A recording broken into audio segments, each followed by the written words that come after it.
Samdech Moha Borvor, Thipadei, HUN Manet, Prime Minister of the Kingdom of Cambodia.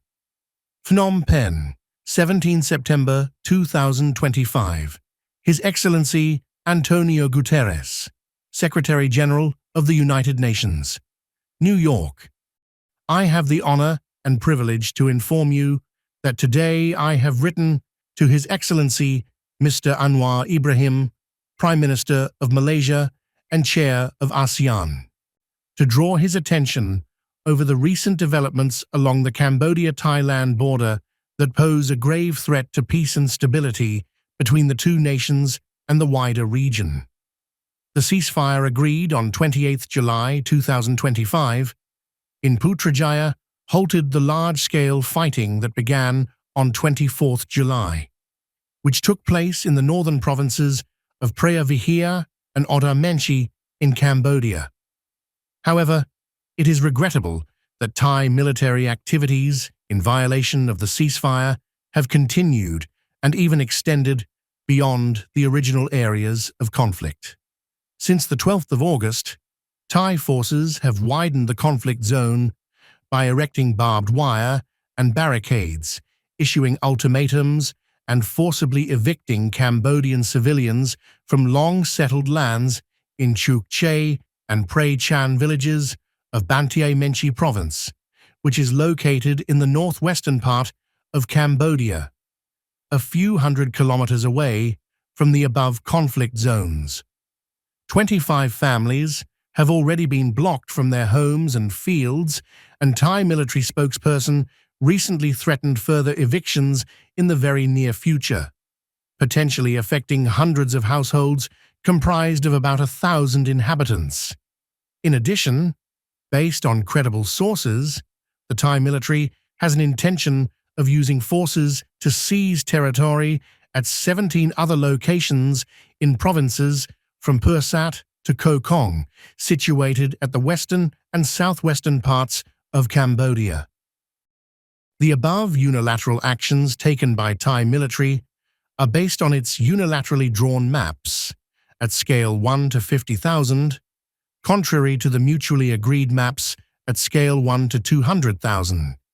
which are the results of demarcation works of the Commission of Delimitation of the Boundary between Indochina and Siam, set up by the Convention of 1904 and the Treaty of 1907 between France and Siam, recognized by the International Court of Justice (ICJ),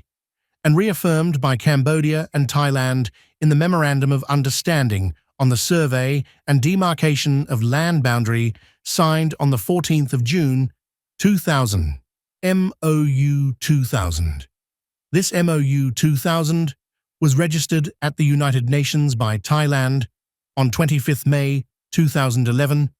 and was published in the UN Treaty Series. These unilateral actions by Thailand constitute an attempt to unilaterally demarcate the boundary through the use of forces in direct violation of the MOU 2000, the mandate of the Cambodian-Thai Joint Commission on Demarcation for Land Boundary, JBC, and the commitments recorded in the recent GBC and Regional Border Committee RBC meetings. Both sides agreed not to undertake provocative actions that may escalate tensions or expand the scope and scale of the disputes. These unilateral measures, including the extraterritorial application of Thai martial law, represent an unacceptable breach of Cambodia's sovereignty and a clear violation of international law, including the UN Charter, the ASEAN Charter, and the Treaty of Amity and Cooperation in Southeast Asia. In addition, these unilateral actions not only constitute a grave infringement of human rights, but also create risks of violent confrontation. In the spirit of de-escalation and ASEAN centrality, I have requested the good offices of the Prime Minister of Malaysia, in his capacity as the ASEAN Chair, to urge Thailand to adhere strictly to the ceasefire and relevant agreements reached at Putrajaya on 28 July 2025 as well as recent GBC and RBC meetings, and to immediately cease all unilateral actions, which may escalate tensions and expand the scale and scope of the conflict, to refrain from the use of force against civilians and properties, to remove the newly placed obstacles, such as barbed wire and tires,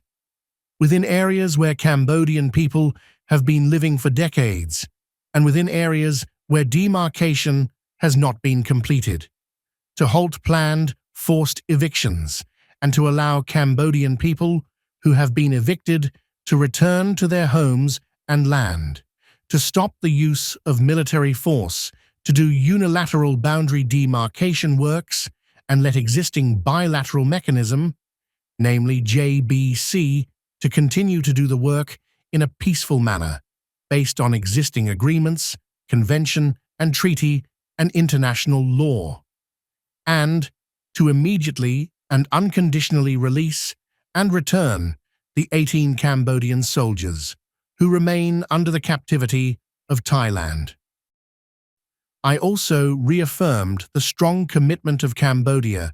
to a peaceful resolution of the dispute in full conformity with international law and to working with Thailand and ASEAN to preserve stability, foster cooperation, and promote the well-being of our peoples. I truly hope that the above information will be received in a spirit of shared commitment to peace and constructive dialogue, and that Your Excellency will kindly consider offering your valuable support through appropriate channels to help encourage the full and effective implementation of the ceasefire and all the agreements reached by Cambodia and Thailand. Your continued leadership and engagement would be instrumental in preserving stability and fostering a peaceful resolution to the current situation. Please accept, Excellency, the assurances of my highest consideration. HUN Manet,